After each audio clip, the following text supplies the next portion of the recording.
शेवटी जे इथे लिहिलेलं आहे, जे हं, नशीब घेऊन आलेलो आहे, त्या हं, पद्धतीनेच सगळं घडणार आहे. मग का मी जप करावा? का मी साधना करावी? किंवा हं. का का मी देवपूजा करा. उपासना तरी का करावी? जर पहिल्यापासून सगळं ठरलेलंच आहे, हं. तसंच घडत जाईल ना. हे जे आपण करतो ते संसारिक गोष्टींकरता. आम्ही जर खूप साधना करतोय, आम्ही खूप भक्ती करतोय, तरी पण आम्हाला अनुभव येत नाही. हं. मग आमच्यासाठी हा मार्गच नाहीये का? पण ह्या सिद्धी प्राप्त होतात. पण ह्या बरं. सिद्धीमध्ये नाही अडकायचं. आणि ह्या सिद्धींमध्ये अडकलं, की आपण साधनेला बसताना काय म्हणतो, "हां, काल जसा अनुभव आला ना, तसाच अनुभव तसंच येऊ आहे. दे." हो. साधना होत नाही. काही जणांनी क्रियायोगाला अंधश्रद्धा असं पण अच्छा. ग्लोरिफाय केलंय. नाही, क्रियायोग म्हणजे वेडं होतं. हं. क्रियायोग म्हणजे कुंडलिनीचा अभ्यास आहे आणि जर ती कुंडलिनी बरोबर नाही जागृत झाली, असं नाही झालं, तर आपण वेडे होऊन जातो. मग तो हठयोगच आहे. एवढी आसनं करायलाच हवी आहेत. हां. असे बरेच प्रकार आहेत किंवा पहिला प्रश्न, संसार सोडावा लागतो का? अरे बापरे! चक्रसाधना जेव्हा सुरू होते साधकांची, हं, हं. सगळ्यात पहिलं चक्र मूलाधार चक्र, पहिला घाव तिथेच बसतो. रिप्रोडक्टिव्हिटी आहे, ऑर्गन आहे. मी साधनेला बसले आहे. सुरुवातीला पहिला भाव तुमचा असाच येतो. जर तुम्ही गीता वाचली, ज्ञानेश्वरी वाचली, त्याच्यामध्ये उल्लेख आहे. भगवंताने असं सांगितलं नाहीये, की हे नाही आहे म्हणून. बरं. पण ते करून तिकडनं बाहेर पडणं हे ओके. महत्वाचं. कदाचित हे थोडं सेन्सिटिव्ह असू शकतं. मी ओशो ज्यावेळी थोडं वाचत होतो, सो त्यांनी त्यांच्या फिलॉसॉफीमध्ये असं सांगितलं, की आत्ता आपण ज्या विषयावर बोलत होतो, त्या विषयात असताना तुम्हाला ती समाधी लागू शकते, असं त्यांचं म्हणणं होतं. संभोग से समाधी तक. नॉर्मल व्यक्तीला प्रश्न पडतो, म्हणजे काय संभोगच करायचा आहे. हं, हं, हं. करेक्ट. त्यांना ते सांगायचं होतं, की ती ऊर्जा तिथेच आहे. हे करत असताना कुंडलिनीचा अभ्यास करत करत असताना ती ऊर्जा पण जागी होणार आहे. पण त्या ऊर्जेला तुम्हाला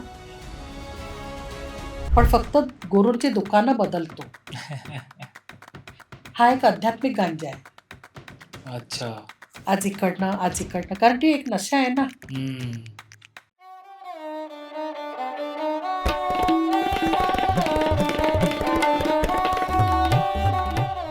Cosmo Star Media presents sweet टॉक्सच्या आजच्या पॉडकास्टमध्ये तुमच्या सगळ्यांचं मनापासून स्वागत. आजचा आपला जो पॉडकास्ट आहे हा खूप वेगळ्या विषयावर असणार आहे, कारण की गेस्ट नेहमीचेच आहेत, पण विषय खूपच वेगळा आहे. कदाचित आजचा पॉडकास्ट बघून तुम्हाला काही मतं माझी पटतील, काही पटणार नाहीत. पण ट्रस्ट मी, आजचा पॉडकास्ट तुम्हाला एका वेगळ्याच वळणावर, एका वेगळ्याच विषयाकडे घेऊन जाणार आहे. काही लोकांना असाही प्रश्न पडतो, की मी जर साधना करतोय आणि मला कुठले अनुभव येत नाही, म्हणजे माझी साधना चुकतीये का? किंवा साधना केली म्हणजे अनुभव येतातच, हे खरं आहे का? किंवा आजकाल सगळ्यांनाच बाबाजी असतील किंवा श्री स्वामी समर्थ असतील, हे प्रत्येक वेळी दिसतातच का? तर असे बरेच कॉन्ट्रोव्हर्शियल आणि सेन्सिटिव्ह प्रश्न आम्ही या पॉडकास्टमध्ये विचारलेले आहेत. आजचा पॉडकास्ट हा one of the deepest podcast झालेला आहे किंवा डीप पॉडकास्ट झाला आहे असं आपण म्हणूया. सो आजचा पॉडकास्ट तुम्हाला कसा वाटला हा आम्हाला नक्कीच कमेंटमध्ये सांगा. आणि आजच्या आपल्या ज्या गेस्ट आहेत त्या अर्थातच म्हणजे डॉक्टर योगिनी उज्ज्वला ह्या आहेत. यांनी आधीही आपल्यासोबत बरेच पॉडकास्ट केलेले आहेत. सो तेही पॉडकास्ट जाऊन बघा. आजचा पॉडकास्ट आत्ता सुरू होईल. 3, 2, 1 ॲक्शन. तुमचं खूप खूप स्वागत आहे. आपण आज वेगळ्या ठिकाणी बसलेलो आहोत. म्हणजे हा आमचा पुण्याचा स्टुडिओ आहे आणि तुम्ही पुण्यात आलेला आहात. तर धन्यवाद. आणि छान आहे स्टुडिओ. हां, हां. पहिल्यांदा आले ह्या स्टुडिओमध्ये, पण खरंच छान आहे.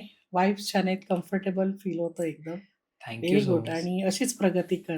थँक यू सो मच आणि आपले जे पहिले 2 पॉडकास्ट झाले लोकांना ते एवढे आवडलेत, हं. की आता ते अर्थातच पार्ट 3 डिमांड करत होते आणि आपण आज पार्ट 3 घेऊन आलेलो आहोत. सो आजचा आपण पॉडकास्ट पूर्ण एक साधना म्हणतो ना आपण, की लोकांनी कशी करावी किंवा तुम्ही मला जसं सजेस्ट केलं होतं, की काही-काही लोकांना मिथ्स आहेत बरेच बाहेर गोष्टी ते ऐकतात, पाहतात आणि बरेच मिसकन्सेप्शन्स झालेत. सो त्या बाबतीतला आपला आजचा पॉडकास्ट असेल. पण त्याच्या सुरुवातीला आपण जसं जे पहिल्यांदा बघतायत पॉडकास्ट त्यांच्यासाठी काही-काही प्रश्न घेतो. तर त्या पद्धतीने क्रियायोग म्हणजे काय? हे आम्हाला प्लीज एक थोडक्यात सांगा? येस, नक्की. सगळ्यात प्रथम तुझे खूप धन्यवाद, तुझ्या टीमचे, की तुम्ही परत मला सांगितलत, की लोकांना आवड आहे तुम्हाला परत ऐकायची. त्याकरता तुमच्याबरोबर सगळ्या साधकांबरोबर जे प्रेक्षक आहेत त्यांचे हं. सगळ्यांचे खूप खूप धन्यवाद, की तुम्ही एवढं भरभरून प्रेम देता मला आणि मला ऐकायची त्यांना इच्छा आहे हीच खूप माझ्याकरता मोठी गोष्ट आहे. हं, आणि नक्कीच सांगेन मी क्रियायोग म्हणजे काय? अगोदरच्या 2 पॉडकास्टमध्ये सांगितले तरी परत एकदा सांगेन. क्रियायोग म्हणजे फक्त आणि फक्त श्वासांचं गणित आहे, हं, हं. की जिथे आपण आपल्या श्वासांवरती काम करतो. बरं. जो परफेक्ट पॉझिटिव्ह ब्रीथ घ्यायला शिकतो आणि असा ब्रीथ की ज्यामुळे माझी आध्यात्मिक, शारीरिक, मानसिक, भावनिक हं, हं. ह्या सगळ्या स्तरांवरती प्रगती होईल. आणि मुख्य म्हणजे जो सगळ्यांचा हल्ली प्रॉब्लेम आहे हेल्थचा बरोबर. आणि मुख्य म्हणजे स्ट्रेसचा किंवा माइंड रिलेटेड जे आपण हेल्थ म्हणतो, हं. मेंटल हेल्थ, तर ह्याच्यावरती काम करतो. बरं. बाकीच्या गोष्टी आहेत. आपण बरेच डॉक्टर करतो, डॉक्टर्सकडे जातो आणि कधी-कधी हताश होतो, की एक्स-रे पण नॉर्मल आहे. हं, हं. बाकीचे जरी सीटी स्कॅन केलं नॉर्मल आहे, औषधं घेतोय, पण काही उपयोग नाहीये. मग हं. असं का होतं? मग त्यावेळेला काही साधक असे असतात, की बऱ्याच ट्रीटमेंट झाल्यात आणि आता आम्ही हताश आहोत. एक शेवटचा चान्स हं. म्हणून आम्ही तुमच्याकडे येतोय. असं सांगतातही इन्क्वायरीचे जेव्हा फोन येतात ना, सांगतात, की आम्हाला असा-असा त्रास आहे. खूप औषधं झालीत, खूप डॉक्टर झाले, पण आम्ही एक आता तुम्ही म्हणालात, तुमचा पॉडकास्ट पाहिलाय म्हणून आम्ही एक प्रयत्न करणार आहोत. बरं. आणि अशा ह्याने पण येतात आणि बाबाजींची कृपा, की क्रियायोगाने खरंच त्यांना फरक पडतो. वाह! कारण थायरॉइडचे असे बरेच पेशंट्स आहेत, जे नंतर आता आपले साधक झालेले आहेत, की त्यांचा थायरॉइड गेलेला आहे. हं, हं. हळू-हळू कमी, कमी, कमी होत गेलेला आहे. किंवा आता मध्यंतरी माझे एक पुण्यातले साधक आहेत, की त्यांनी सांगितलं, की त्यांचा हार्टचा प्रॉब्लेम होता. जे फंक्शनिंग होतं ते फक्त 35% होतं. बरं. पण आता क्रियायोग कंटिन्यू करून, करून त्यांनी परवा दिवशीच मला सांगितलं, की आता ते 45% वरती गेलंय. अरे वाह! त्याच्यानंतर डायबिटीसवरती परिणाम झालाय, की जो आता कमी-कमी होत आता तो स्टेबल आहे. बरं. ब्लड प्रेशरवरती पण प्रॉब्लेम जे होते, की तो बीपी पण आता नॉर्मल आहे. हं, हं. काही पेशंट्स जे आहेत त्यांचे त्या साधकांची मी नावं नाही घेणार, की कॅन्सर रिलेटेड त्यांचे प्रॉब्लेम्स आहेत. हं, हं. आणि त्यांनी जेव्हा सांगितलं, की खरंच क्रियायोग कॅन्सरवरती तुम्ही जे म्हणता ते खरं आहे, हं, की हं. क्रियायोग कॅन्सरवरती काम करतो आणि मुख्य म्हणजे कॅन्सर म्हटल्यावरती मेंटल हेल्थ खूप डिस्टर्ब होते अच्छा. आणि त्यावेळेला तो स्वतःवरती परत आत्मविश्वास मिळवणं, आम्ही गिव्ह केलेलं असतं. पण क्रियायोगाने ना आम्हाला तो परत हे होतं, की नाही मी बरी होणार. हं, हा हं, हं. आत्मविश्वास वाढतो ओके. आणि त्याने हळू गोष्टी खरंच बदलतात बरं. किंवा असंही असतं, की आपण कार्मिक काही गोष्टी असतात. बरेच वर्ष आपण ती ओझी आहेत ना घेऊन फिरत असतो. ओके. मनामध्ये खूप ते भाव दाटलेले असतात, पण बोलू नाही शकत. पण ज्यावेळेला क्रियायोग किंवा ती साधना करून जी ध्यानावस्था येते आणि त्या ध्यानावस्थेमध्ये आपोआप कुठून कळत नाही, पण अश्रू व्हायला लागतात आणि अच्छा. त्यावेळेला ते जे क्लिन्झिंग होतं ना, हं, ते हं. त्याच्यानंतर कळतं, की आता त्या बॅगेजेस नाहीयेत. वाह!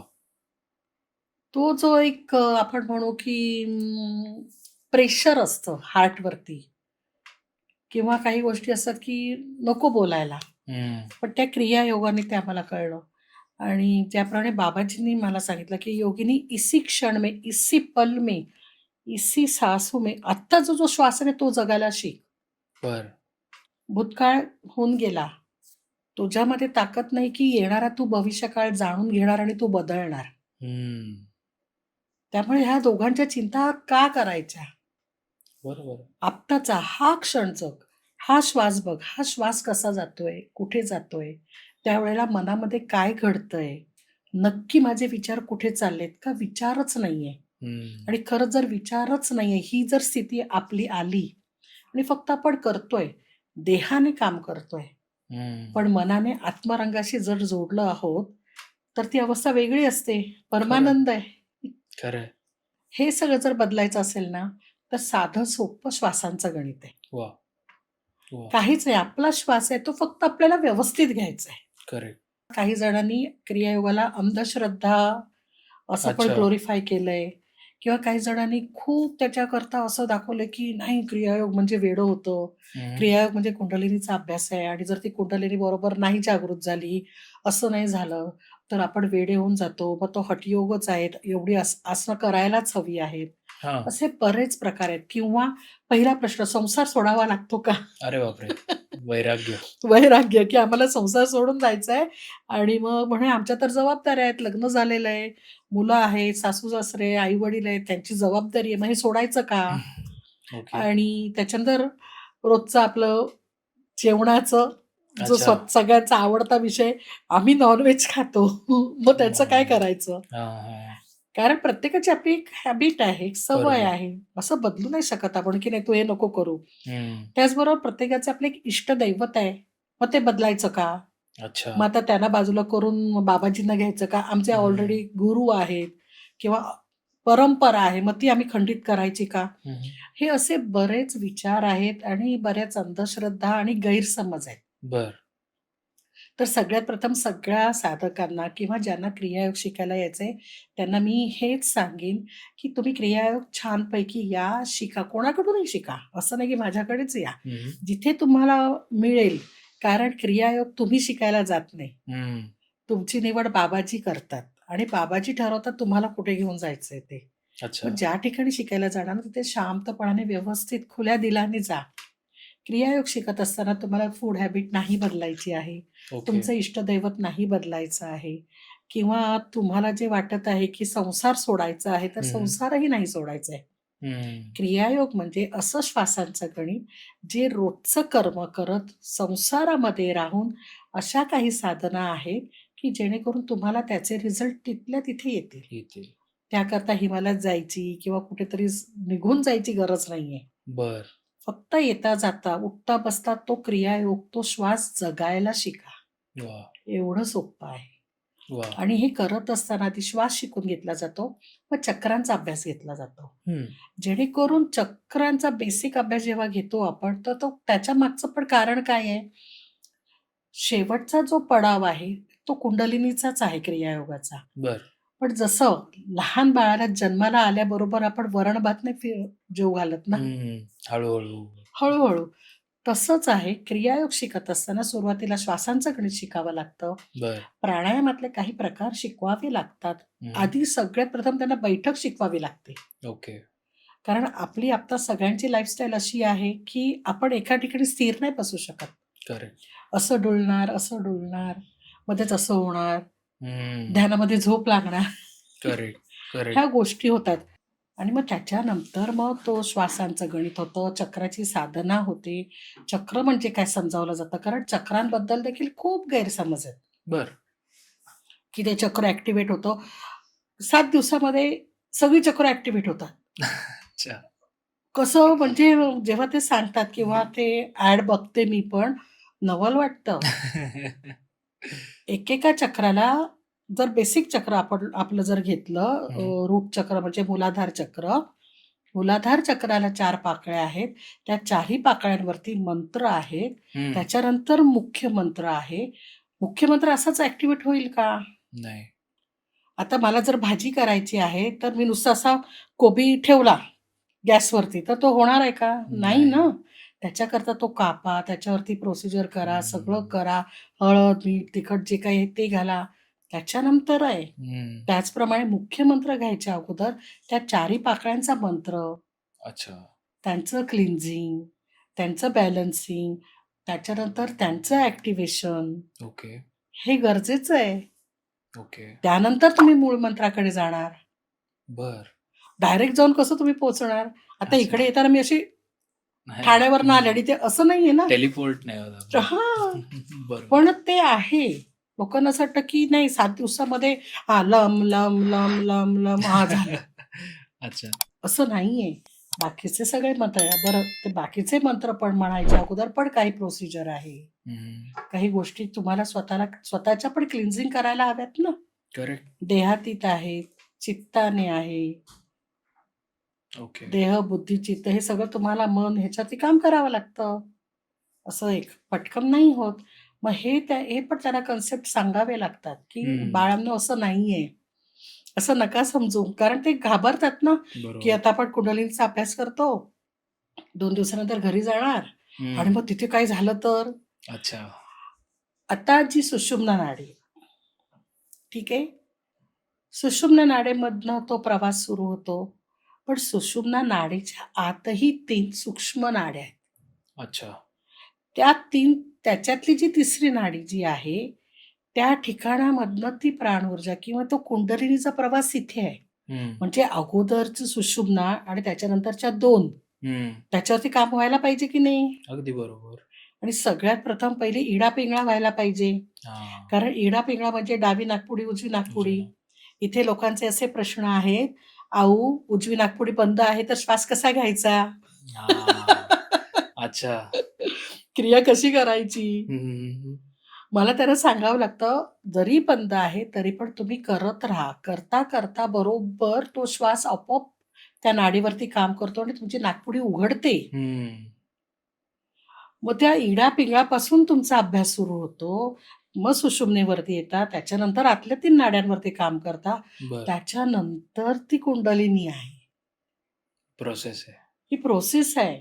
पण जे हल्ली आपण कोणाबद्दल नाही बोलू शकत. हं, हं, हं. पण जे मला गुरुज्ञान झालंय किंवा त्यांनी जे शिकवलं आहे, त्याच्याप्रमाणे हा एवढा सूक्ष्मातला अभ्यास आहे आणि हं. हे गुह्य ज्ञान आहे. त्याच्याकरता तुम्हाला समोर गुरु लागतात. करेक्ट. आता उद्या काही झालं, हं. मग?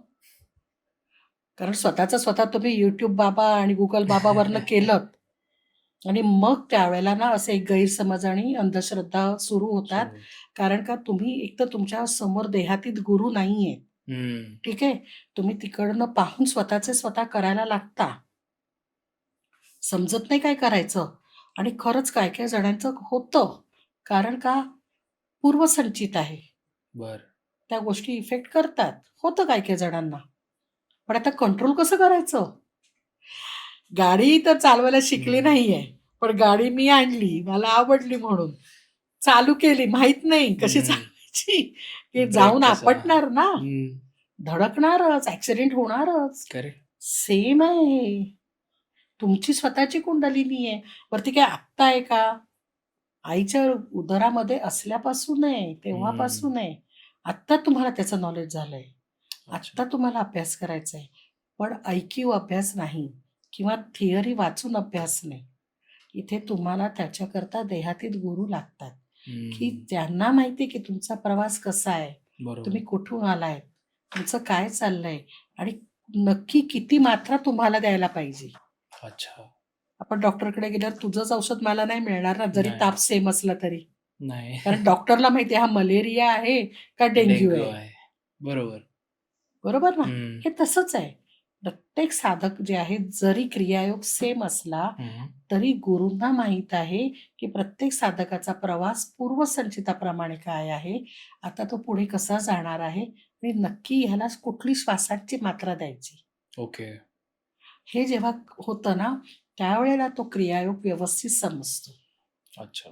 पण शॉर्टकटमध्ये क्रियायोग नाही, ऑनलाईन क्रियायोग नाही नाही. आणि मी तर अजिबात शिकवत नाही. मला बाबा साधक समोर लागतो. कारण तुझा श्वास मी ऑनलाईन कसा तपासू? खरं आहे. नाडी नक्की कुठली चालेल? तुम्ही म्हणताय की नाही आम्ही श्वास घेतोय, पण समोरून कळतं की श्वास कळतं. घेतायत की नाही. हं. त्यामुळे माझ्या काही-काही म्हणजे काही जण म्हणतात तुमची शिस्त आहे. तर आहे शिस्त. आहे. कारण अर्धवट ज्ञानापेक्षा तुम्ही न शिकलेलं बरं आणि जर हं. शिकायचं असेल तर समोर येऊन शिका. शिका. करेक्ट. काहीतरी प्रयोग करायचे आणि मग होतं काय, की ह्याच्यामध्ये ते क्रियायोगाबद्दल पण गैरसमज बदनामी क्रियायोगाची केली जाते हं. आणि नक्कीच मला दुःख होतं मावतर बाबाजींबद्दल पण बदनामी केली जाते. बरोबर. मग ते मला सहन नाही होत. तुम्ही हं. मला बोलू शकता, एक व्यक्ती हां. म्हणून. पण ह्या गोष्टींना तुम्ही बोललेलं मग मला नाही सहन होत. पटत असेल तर या, शिस्त आहे, करावं लागणार. हं. तुम्ही असं नाही मी असं नाही म्हणणार, की तुम्ही म्हणताय म्हणून तुमच्या डोक्यावर हात ठेवा आणि हं. आमचं भलं करा. नाही, तसं तुमचा नाही. देह आहे, तुमची साधन आहे. तुमच्या देहाचा वापर तुम्हाला साधन म्हणून करावाच लागणार. हं. इथे शॉर्टकट नाही. नाही. तेव्हा ती तुमची साधना पूर्ण होणार आणि तेव्हाच तुम्हाला जे हवं आहे ते साध्य होणार आहे. बरं. मग ते ह्याच जन्मात होईल का? ते नाही नाही माहिती सांगता मला. येत. हं. कारण तुमचा स्वतःचा आत्म्याचा पण प्रवास आहे. बरोबर. देह आहे, मन आहे, बुद्धी आहे. हे स्थूल शरीर झालं. पण खरं. आत्मा हा सूक्ष्ममध्ये आहे. त्या परमात्म्यातला मी एक आत्मा आहे. आणि जेव्हा तो आत्म्याचं प्रतिबिंब समोर पडतं, तेव्हा त्याचा जीव तयार होतो. कारण जीवाला देहाचं सगळं काही आहे ना. हं. मला जेवायला हवं, मला छान कपडे हवे, मला कार हवी, मला हं. फॉरेन ट्रिप जायचंय, मला भरपूर बँक बॅलन्स पाहिजे, हे जीव मागतो. आत्म्याचं आहे का डिमांड? नाही. आत्म्याची ही डिमांड नाहीये. आत्म्याला माहिती आहे, की मी त्या परमात्म्यातला हा अंश आहे आणि मला त्याच्यामध्ये लीन व्हायचंय आणि तिथे मी सुखी आहे. हं. पण जेव्हा जीव फिरायला लागतो की नाही, मग सगळं सुरू होतं. माया. माया. आणि त्याच्याकरता म्हणून मग हा सगळा खटाटोप आहे. म्हणून समोर आपल्याला गुरु हवे. त्यांच्याकडनं समजून घ्या, नक्की काय आहे हे जाणून घ्या. हे एक सूक्ष्ममधला अभ्यास आहे. हं. असं नाही की आता लगेच झालं 6 महिन्यानंतर कुंडलिनी सुरू झाली, सुरू झाली, जागी झाली असं नाही समजतं. आहे. हां, अगदीच काही जणांचे होते तर नक्कीच तुमचं तेवढं पूर्वसंचित स्ट्राँग आहे किंवा हं. त्या एका जन्मामध्ये तुम्ही तिथपर्यंत साधना केली आहे. हं. कारण तसं ते भगवंतांनी अर्जुनाला सांगितलं आहे. बरं. त्याच्यानंतर ते होणार. ओके. पण झालं 2 दिवसात आणि 7 दिवसात ॲक्टिव्हेशन नाही. हं. नंतर अजून एक हे येतं की थर्ड आय ॲक्टिव्हेशन. अच्छा. हे एवढं सोपं नाही आहे. वाह! अहो, तुम्ही ओव्हरऑल म्हणजे काय म्हणतात, पॉडकास्टचं पूर्ण सेट करून ठेवलंय स्टेज आता आणि ओव्हरऑल तुम्ही सगळे मुद्दे सांगितलेत. सो आता आपण या प्रत्येक मुद्द्यांकडे एक करून हो. येऊयात. त्याआधी एक वेगळाच प्रश्न विचारावासा वाटेल, की आपण क्रियायोगाच्या बाबतीत बोलतोय. हं. अजून एक शास्त्र आहे ज्याला म्हणतात शिव स्वरोदय. शिवस्वरोदय. तर क्रियायोग आणि हे साधारणतः सिमिलरच आहेत का हे एकच आहेत? नाही. शिवस्वरोदय जे आहे ते वेगळं आहे. बरं, तिथे नाड्यांचा हा सूक्ष्म अभ्यास आहे. बरं. तिथे भगवंतांनी काही मंत्र म्हणा किंवा ते जे रचलं आहे हं. आणि कुठली नाडी कुठल्या वेळेला कशी काम करते ह्याचं ज्ञान पार्वती मातेला दिलेलं आहे. बरं. त्याच्यामध्ये प्लस पण पॉइंट आहेत, मायनस पण आहेत. ओके. आता कोण कसं त्याचा उपयोग करतं, हं. हे आपण नाही त्याच्यावर. सांगू शकत. बरं. कारण त्याच्यामध्ये ते पूर्ण गुह्य ज्ञान भगवंतांनी, शंकर महाराजांनी म्हणजे नट महाराज हं. शिवशंभूंनी पार्वती मातेला दिलेलं आहे. दिलेलं आहे. बरं, बरं. आणि तिथे ती नाडी म्हणजे आता मी बाहेर निघत आहे. Just example. हो, हो. आता हे लोकं कसं घेतात आय डोंट नो. कारण मी तो अभ्यास जास्त नाही हं. बोलत. कारण मला माहीत आहे ना समोरचा कसा हे करेल. बरोबर. जसं ज्योतिषशास्त्रामध्ये ओध घेतली जाते, डॉक्टरची ओध घेतली जाते. इथे जरी मी ओध घेतली, की नाही तुम्ही असं नाही करणार. पण शेवटी माणूस आहे. हो, इथून हो, काय हो. कोण करेल माहीत नाही आपल्याला. हं. त्याच्यातलं एक उदाहरण सांगेन. आता मी मीटिंगमध्ये आहे हां, किंवा त्याच्या अगोदर येऊया. सोहमला कळलंय, की आज आपली मीटिंग आहे आणि हे डील मला सक्सेसफुलच करायचंय. मला हे हवंच आहे. हां. ओके. आणि सोहम निघाला आणि उंबरा क्रॉस करताना त्याला कळलं, की अरे माझी चंद्रनाडी सुरू आहे. अच्छा. म्हणजे डावी डावी. नाकपुडी म्हणजे इडा सुरू आहे. तर चंद्रनाडी म्हणजे काय आहे? मन आहे, मन आहे. प्रेम आहे, माया आहे, इमोशन्स. इमोशन्स आहे. बरोबर आहे? हं. आता जर इमोशनली तिकडे जर जाऊन सोहम बसला, तर ते डील नाही होणार. अजिबात. समोरचा म्हणणार, "नाही, नाही, नाही, नाही, नाही, हे असं नाही होणार हां. ह्याच अमाउंटला हे फायनल होणार." सोहम त्याच्या भावाने विचारणार, हं. "हो बिचारा रे, कसं ना, असं नाही करेक्ट. व्हायला पाहिजे." कारण का चंद्रनाडी सुरू आहे. हं. इमोशन्सवरती आहे. हे नाही चालणार. मग त्यावेळेला सोहमला नाडी बदलायची आहे. हां. ती सूर्य नाडी करायची आहे. जी अग्नी आहे. हं, हं, जी प्रभुत्व करते, जी नेतृत्व करते, जी डिसिजन मेकिंग करता तुम्हाला कामाला येते, जी तुम्हाला फोकस ठेवते, जी डॉमिनंट आहे, त्याची हं. गरज आहे ना. बरोबर. मग ते कसं करायचं? ते कसं बदलायचं? हे ज्ञान असणं गरजेचं आहे. करेक्ट. ठीक आहे, सोहमला आऊने सांगितलंय, असं-असं सोहम आहे, अशी बदल बरं का. आणि सोहम गेला तिथे. पण नैसर्गिकरित्या दर 2 तासांनी नाड्या बदलतात अच्छा. प्रत्येकाच्या. हं. आता त्याला पोहचायलाच 2.5 तास झाले, तर परत पोहोचला तेव्हा परत चंद्रनाडी सुरू तीच आहे. चालू आहे. ओके. आता काय करायचं? हं. आता तर जास्त गरज आहे मला. खरं आहे. हो की नाही? हो. मग त्यावेळेला देखील तिथे तुमची मीटिंग सुरू आहे, पण त्या समोरच्या माणसाला कळणारही नाही. हं. अशा पद्धतीने तुम्ही तुमची नाडी बदलू शकता. अच्छा. त्या व्यक्तीला नाही समजणार, की तुम्ही काय करताय.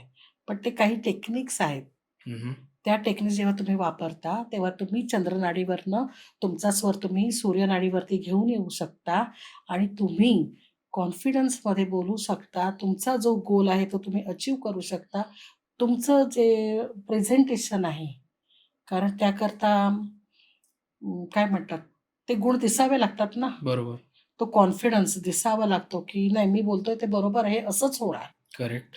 हे त्यावेळेला होतं जेव्हा ती सूर्यनाडी आहे. ॲक्टिव्ह असते. ॲक्टिव्ह असते तेव्हा. आणि मग हे तसंच या प्रत्येक नाड्यांचं, कुठली नाडी कशी वापरावी, हे इथपर्यंत सूक्ष्म नॉलेज हं. ते शिवस्वरोदयमध्ये आहे. या आणि बेसिक गोष्टी तुम्ही सांगता, हां, शिकवता? आणि क्रियायोगामध्ये काय रोजचं आयुष्य कसं जगायचं? हं. पहिला क्रियायोग तुमच्या शारीरिक आजारांवरतीच काम करतो बरं, बरं. आणि ते गरजेचं आहे. करेक्ट. कारण माझी पहिली नीड काय आहे? शरीर. शरीर. जर ते चांगलं असेल तर मी म्हणणार, "हां, हे खरं आहे." हं. कारण कुठलीही गोष्ट ती बुद्धीला पटावी लागते. करेक्ट. कारण आपलं लॉजिकल माइंड काम करतं. हं, हं, हं. असे खूप कमी आहेत जे आमच्यासारखे येडे आहेत, की जे अध्यात्मामध्ये, साधनेमध्ये असतात. ओके. आम्ही इकडनंच विचार करतो. आमचं लॉजिकल माइंड बंद आहे आता. समोरचा म्हणतो, "हे असं आहे." "हां, हो, ठीक आहे." तर ते अजिबात लॉजिक नाही वापरत, की "अरे, हे असं पण असू शकतं." ओके. पण सर्वसामान्य माणूस लॉजिकल माइंडच वापरणार. तो म्हणणार, की क्रियायोगाने खरंच माझा थायरॉईड कमी झाला आहे. हं. हे त्याचं सायंटिफिक प्रूफ आहे आणि डॉक्टरने दाखवलं, की येस झालंय. अच्छा. तर मग त्याच्यानंतर तो सरेंडर होणार. करेक्ट. सरेंडरच्या आधी त्याचा तो विश्वास बसणार. हां, खरंच आहे, हे म्हणतात ते खरं आहे. हं. मग तो विश्वास बसल्यानंतर कुठे तो सुरुवात करणार. मग ती सुरुवात झाल्यानंतर मग तो भाव येतो. हां. असे बरेच साधक आहेत. माझ्याकडे खूप डॉक्टर्स येतात. म्हणजे आता जर मी तो डेटा बघितला ना, डॉक्टर्स खूप आलेले आहेत, साधक म्हणून आहेत. हं. आणि काही जण लॉजिकल, डॉक्टरचं तर पहिलं तेच असतं, लॉजिकल माइंडच असतं. कारण करेक्ट. ते रोजचं बघतायत. आता एकतर कार्डिओलॉजिस्ट आहेत नाशिकचे, हं. म्हणजे ते हार्टशीच रिलेटेड आहेत. बरोबर. पण त्यांनी पण ॲग्री केलं, की येस, हे वर्क ह्याच्या होतंय. सायन्सच्या पुढचं आहे. ओके. कसं बदलतं, काय बदलतं, हा हं. अनुभूतीचाच विषय आहे. आता अहो तुम्ही मगाशी साधना आणि अ, बाकी गोष्टी सांगत होता. तर मग कधी-कधी प्रश्न हा पडतो, की आपण म्हणतो ना, की शेवटी जे इथे लिहिलेलं आहे, जे हं, नशीब घेऊन आलेलो आहे, त्या हं, पद्धतीनेच सगळं घडणार आहे, हे होणार आहे. मग असा कधी-कधी प्रश्न येतो, की का मी जप करावा? का मी साधना करावी? किंवा हं. का का मी देवपूजा करावी? हां, उपासना तरी का करावी? जर पहिल्यापासून सगळं ठरलेलंच आहे, हं, तसंच घडत जाईल ना? बरोबर. सगळ्यात प्रथम जेव्हा आपण देवपूजा करतो, पहिला संस्कार असतो हं. बुद्धीवरती झालेला. कारण आपण आई-वडिलांना, आजी-आजोबांना पाहिलेलं असतं. बरोबर. देवपूजा करणं किंवा त्याप्रमाणे नैवेद्य दाखवणं, वर्षभरामधनं त्या मोठ्या पूजा करणं, हे जे आपण करतो ते सांसारिक गोष्टींकरता. अच्छा. कितीही असू दे, कितीही मी आऊ असू दे, एक आई आहे ना, हं. जेव्हा मी ती माझ्या नकळतपणे मी म्हणणार ना, "परमेश्वरा माझ्या मुलांना सुखी ठेव हां." हो. हे कशाकरता झालं? सांसारिक गोष्टीकरता. हं, हं, माझ्या हं. मुलांना सुखी ठेव, सुनांना व्यवस्थित ठेव, सगळ्यांची स्वप्न पूर्ण होऊ दे, आमच्या आहोची तब्येत ठीक राहू दे. हं. हे डिमांडिंग कशाकरता आहे? अच्छा. देह. देहासाठी. देह म्हणजे कोण झाला? जीव. जीव जीव. म्हणजे कोण झाला? मी झाले. मीच. आणि हे मी म्हणजे कोण? हे मी आहे ना, हे मी आहे हं. म्हणून हे माझे आहेत ना. अच्छा, मी, माझी मुलं, माझा नवरा, माझ्या सुना. अच्छा. मग हे देहाकरता संसार रूपी जे आहे, त्यावेळेला आपण ती देवपूजा करतो. आणि असंही होतं, की ते करत असताना, जरी स्वतः करता नाही, मुलांकरता मागतो, संसाराकरता मागतोय, तरी पण ते मनातून छान वाटतं, ओके. आनंद की देतं. एक आनंदापेक्षा एक विश्वास आहे की तो आहे. ओके. कुठेतरी ती श्रद्धा आहे, की कोणीतरी एक वेगळी शक्ती आहे. ज्याला तुम्ही युनिव्हर्स म्हणा, पॉझिटिव्ह एनर्जी म्हणा, जे तुम्हाला नाव द्यायचं ब्रह्मांड म्हणा. ती एक शक्ती आहे, की जी आपल्याला चालवते. बरं. कारण काही-काही गोष्टी ह्या आपल्या हातात नाहीयेत. कितीही तुम्ही हे कात्याकूट करा, शेवटी कुठेतरी कळतं, की अरे किती आपण हुशार असू दे, किती इंजिनिअर असू दे, डॉक्टर असू दे, अगदी तो नासामधला कोणीही असू दे. हं, शेवटी कळतं ना, की याच्या बियॉन्ड काहीतरी आहे. चालवणारा तो आहे. जर मी चालवणारी आहे, मी म्हटलं नाही माझा मीच करते, माझा श्वास मी घेते. हां. परवा दिवशी अशीच एक गोष्ट घडली आणि सहज तो माझा एक व्हिडिओ शूट झाला बरं. गुरुकुलमध्ये बसल्या-बसल्या. मी असं तुम्हाला म्हणजे साधकांना म्हणजे विचारते किंवा जर आपणच आपला श्वास घेणारे आहोत, आपणच ठरवतो मी माझा श्वास घेते. कारण मी विचारते, "कोण श्वास घेतंय तुमचा?" "मी घेते." ओके. पहिला प्रश्न शिबिरामधला माझा हाच आहे. "कोण श्वास घेतं?" "आम्ही घेतो. आमचा श्वास आम्हीच घेतो." हं, म्हटलं, "ठीक आहे, करा नाक बंद." हां. स्फोट होतो. हो. मी म्हटलं, "का स्फोट झाला?" "तुम्ही घेताय ना, मग तुमचा कंट्रोल हवा होता की नाही?" करेक्ट म्हणजे तुमचा श्वास चालवणारा दुसरा कोणीतरी आहे. आहे. ओके. करेक्ट? हं, आणि मग तो विषय असा झाला, की तो जो चालवणारा आहे ना, तिथे तुम्हाला श्रद्धेने समर्पित होणं गरजेचं आहे. बरं. कारण ते तुम्ही नाही आहात. हं. ओके. ते जर नसेल तर कसं होणार? करेक्ट. बरोबर ना? हं, तर श्रद्धाच नाही. कुठेतरी तुम्हाला श्रद्धा ठेवायला लागेल. नाव तुम्ही काही द्या. माझ्याकरता श्रद्धा असतात माझे बाबाजी आहेत किंवा माझी भगवती किंवा माझे हं, माऊली आहेत. हं. तुमच्याकरता नसेल फिगर ती. मी कुठे म्हणते की तुम्ही ती फिगर घ्या. पण युनिव्हर्स हे एक आहे. आहे. शक्ती ती आहे. मग तिकडे जेव्हा आपण नतमस्तक होतो, तेव्हा ती देवपूजा केली जाते हं. आणि तेव्हा ते असतं ते संसाराकरता होतं. मग माझ्याकरता काय? हं, हं. हे देहातीच झालं. खरं मी म्हणजे देह आहे का? मी म्हणजे बुद्धी, मन आहे. हं. मी म्हणजे कोण आहे? आत्मा. आत्मा. त्याच्यातला मी अंश आहे आणि आत्म्याला माहिती आहे प्रवास काय आहे हो. आणि त्याला माहिती आहे की मी सुखी कुठून होणार आहे. हं. मी साधनेमधनं होणार आहे. अच्छा. मग ते स्वतःकरता झालं. बरं. पण देवपूजा ही जास्त करून आपण संसाराकरता करतो आणि करावी. मी असं कधीच म्हणणार नाही, की नाही देवपूजा नका करू. ओके. म्हणजे आत्मा म्हणजे साधना ही आत्म्यासाठी आणि देवपूजा ही देहासाठी येस. अशा पद्धतीने. देहापेक्षा संसारासाठी. संसारासाठी. कारण देह म्हटलं, की मी आला, हं, मी बरोबर सगळेच आले. सगळ्याच गोष्टी आल्या. असं म्हणणार आहे, की नाही मला पैसा नको, शेजारच्याला पैसा दे. नाही, कोणच नाही म्हणणार इथं असं. नाही म्हणत आपण. नाही, नाही. कितीही असू दे. नाही. खरंय, खरंय. ओके.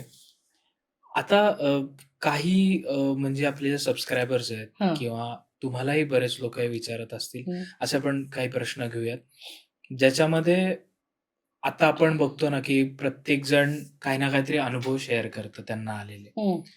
सो ह्या मार्गातले जे साधक असतील किंवा मग इन जनरल जे भक्ती करतात अशातले हं. लोकं, ज्यांना काहीच अनुभव येत नाही.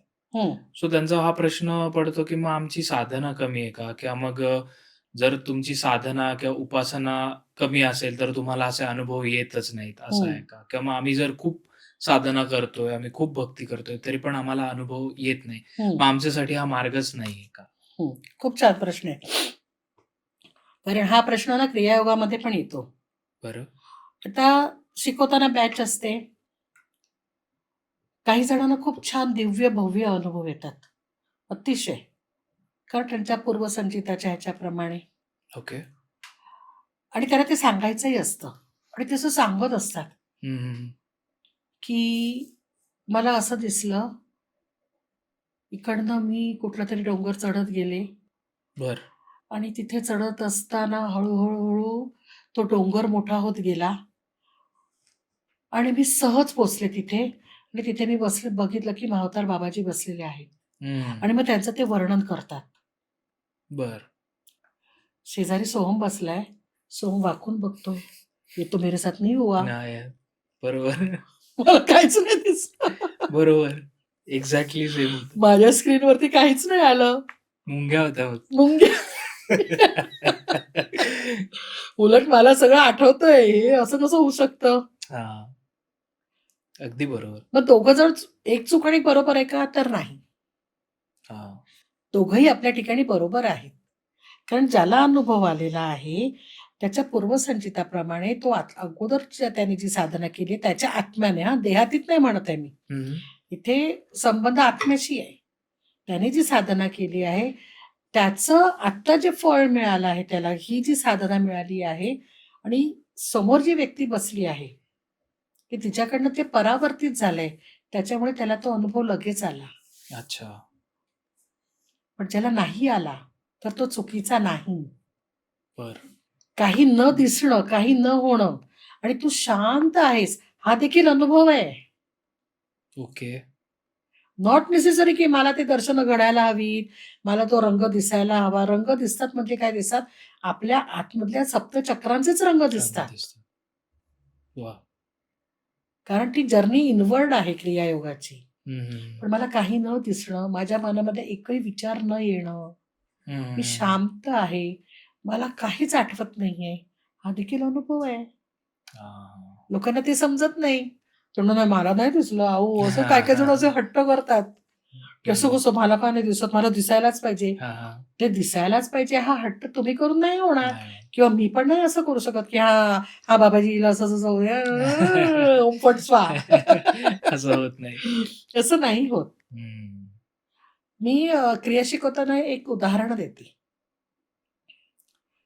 की ई कसा असतो सरळ, सरळ असा वेडावाकडा. हं. डॉक्टर म्हणतात, "हां, जिवंत आहे हां, जिवंत आहे." बरोबर. सीरियलमध्ये जास्त दाखवतात एकदम मग मागनं असं म्युझिक असतं हो. आणि मग नंतर ते टू येतो. हं. मग असं राइट? थांबतं सगळं. थांबतं सगळं. हे भौतिकातलं झालं. बरं. ॲक्चुअल ॲक्चुअल हां, आत्म्याला काय हवं असतं? शून्य आहे आणि शून्याकडेच जाऊ दे शांत. हां. ही जी शांतता आहे ना, डॉक्टरी भाषेमध्ये ही इज डेड. पण आपल्याला कळतं जेव्हा की येस, हेच हवं होतं. बरं. ही शून्य अवस्था हवी होती, की माझ्या मनामध्ये काहीच विचार नाही. मला काहीच दिसत नाही. शांत आहे. माझा श्वास सुरू आहे किंवा नाही, हेही मला माहीत नाही. हं. नाही दिसलं मला नदी, काय म्हणतात ते नाव-गाव, फुल-फळ काही नाही दिसलं मला. हां. पण मी शांत आहे. मग ती शांतता किंवा ते जे घडलं ते काय घडलं? हे तुम्हाला त्यांना फक्त कळत नाही. त्यांना असं वाटतं की ओके. मला दिसत नाही. हे जे घडलं ना, त्यावेळेला तुम्ही तुमच्या आत्म्याशी शून्य निराकार वृत्तीने कनेक्ट झालात, बरं. की जिथे काहीच भाव नाहीये. हं. हीच अवस्था हवी ना आपल्याला. हां. पण साधनेमध्ये म्हणा, देवपूजेमध्ये म्हणा, असं नाही की तुम्हाला दर्शनं घडायलाच पाहिजे. कधी-कधी असंही होतं दर्शनं नाही घडत. हं. काही दिसत नाही. पण ते कळत नाही शून्य अवस्था आहे. तेही नाही समजत. चला ठीक आहे. पण तुम्ही निरंतर साधना करत आहात, तर तुम्ही आठवून पहा, तुमच्या अवतीभोवतीची परिस्थिती बदलते. ओके. तुमचा ओरा हळू पॉझिटिव्ह होत जातो. तुमचा जो ओरा पॉझिटिव्ह झालाय त्याचा परिणाम समोरच्या व्यक्तीवरती होतो, की जी निगेटिव्ह व्यक्ती आहे ती हळू पॉझिटिव्ह व्हायला लागते. ती वाह! तुमचं ऐकायला सुरुवात करते. आपल्याला आपोआप चांगली माणसं भेटायला लागतात. हं. गोष्टी सहज व्हायला लागतात. बरं. आठवून पहा. म्हणजे हे मी सगळ्यांना सांगेन, की असं नका म्हणू, की साधनेमध्ये मला असं नाही घडलं तर नाहीये, असं नाही.